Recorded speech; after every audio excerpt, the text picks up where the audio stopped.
The countdown to the first race of the Formula One season in 2026 continues, and there is a lot of excitement in the air today because we now are only 3 days to the race that will take place on Sunday, the 8th March of 2026.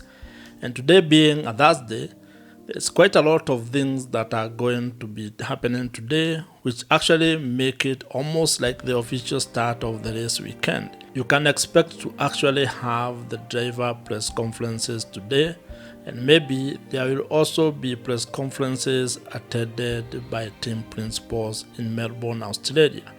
And this actually now brings almost the energy and the hype of a real race weekend. And we can expect quite a bit of activities taking place and maybe a lot of information starting to fly in terms of how teams are prepared for the weekend, which teams are bringing what upgrades over the weekend, what drivers' expectations are for the race on Sunday, as well as what team principals also expect to have or to witness over the course of this weekend. So this is actually very exciting, and being a Thursday, you can almost start to smell the race weekend, because when you consider what is going to happen tomorrow on Friday and Saturday, then it becomes almost clear that the race weekend and the race on Sunday is almost here with us. If this is the first time that you and I are meeting, I am Joe, and on this YouTube channel, I talk about Formula One and the business of Formula One. And I would really appreciate it if you would consider subscribing to this YouTube channel. The most beautiful thing is to see all the teams and a huge contingent of personnel actually in Melbourne, Australia. When you consider what has been taking place in the world over the last couple of days, and even having some teams who are actually stuck in Bahrain following the closure of the airspace in the Middle East. And so to be able to see that the teams and Formula One as well as the Australian Grand Prix organizers have still managed to actually put this together, it is very commendable and shows that Formula One can actually respond well to global crises, and they have the capacity to actually move people and cars and everything that is required around the world, even when the logistics prove to be a bit difficult. And that probably is a lesson for entrepreneurs and business people who are actually looking at Formula One and realizing that they can probably pick a few business lessons and apply them into their own businesses.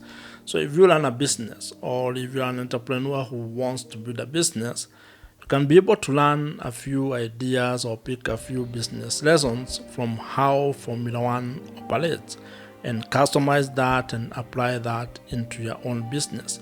And this applies to even, what I might consider to be creator entrepreneurs in Formula One or Formula One content creators. To be able to look at Formula One and look at the business lessons that you can be able to apply in your own creator business. The Formula One season in 2026 promises to be very exciting, especially because this is the first season under the new regulations, though there are quite a lot of things that teams and drivers still do not know, and things are going to become clearer as the season evolves. And I think that's what is also very good for us, for you as a fan, for us who watch Formula One, because we have a lot of questions, and those questions can only be answered when actually the real race starts. The Australian Grand Prix will become the first race where we will start getting some of the answers to the questions that we have. Which team is doing well? Which driver can be able or has a handle of the new cars? Who are the top drivers? Which are the top teams? Which teams are struggling and which teams are in the midfields? All those questions are going to be answered, or at least we'll start getting the answer to those questions during the race on Sunday in Melbourne, Australia. Because during the race, you can expect that the teams are going to put their best foot forward to ensure that they can be able to extract as much performance from their cars as they can. And by doing so, they will also be showing us or telling us how good they are and how the pecking order at least looks like when it comes to the first days of the season. And this is it for today's video. I hope you have found value and you have enjoyed this particular video. Watch the video on your screen right now, subscribe to this YouTube channel if you have not, and I'm going to see you in my next video.